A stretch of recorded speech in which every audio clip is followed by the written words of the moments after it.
Hi again guys, so we've got another GranTurismo 6 top speed tune for you today, and this time it's for the RUF BTR, which is based on the 911 Turbo. So you want your racing soft tyres as always. For suspension we've lowered the ride height to 90 front and rear, springs we've increased to 575 and 975, dampers to 4, anti-roll to 5, camber on 2.5, neutral toe as always.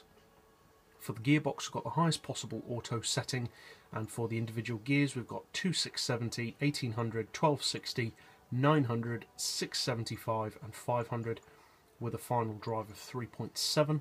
For the diff, obviously low initial torque as always to reduce wheel spin, high acceleration and low braking. All the power upgrades obviously, and although I haven't fitted it I would recommend NOS. And obviously you want weight loss. Traction control is turned off as usual.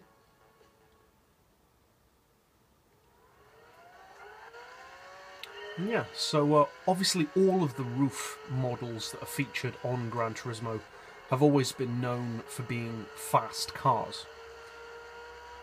But this one in particular you don't see so many people using, and I think the main reason for that is because it usually gets kind of overshadowed by the Yellowbird.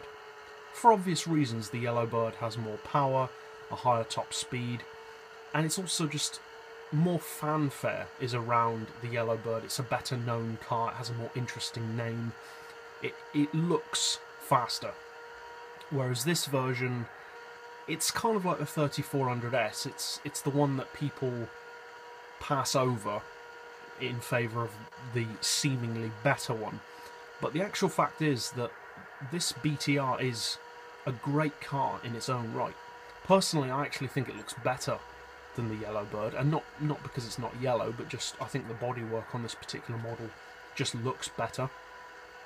And although it isn't as quick as the Yellowbird, it is still a very quick car, well over 700 horsepower, very lightweight, and the handling is actually one of the best of all of the RUF models, because sometimes the RUFs can be a little bit light over the front end because of obviously having all of their weight at the back, rear engine, rear wheel drive, so there's really nothing grounding the front end.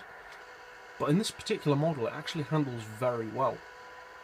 Now obviously we do have slightly higher camber and higher anti-roll than usual, and that's the main reason why it does handle well, but even then it is still definitely one of the best, if not the best, handling RUFs that you can buy. I'd say it's definitely the better of the older shape RUFs for handling. So cruising speed is just over 260. It's around 262, 263 on the straights.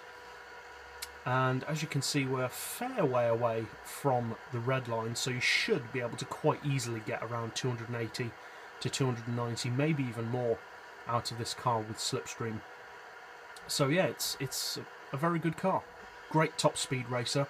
And like I said, one of the lesser used models, so if you do bring this car out in a lobby, you've got that added rarity factor that you're probably going to be the only person in the room, maybe another person, but highly unlikely, that will be using this car.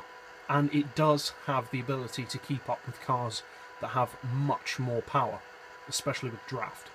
So if you haven't tried this car out before, I would definitely recommend that you give it a try. And that's it for this tune, so I hope you guys find this helpful. If you did, feel free to subscribe. I put out new top speed tunes every day. And as always, thanks for watching.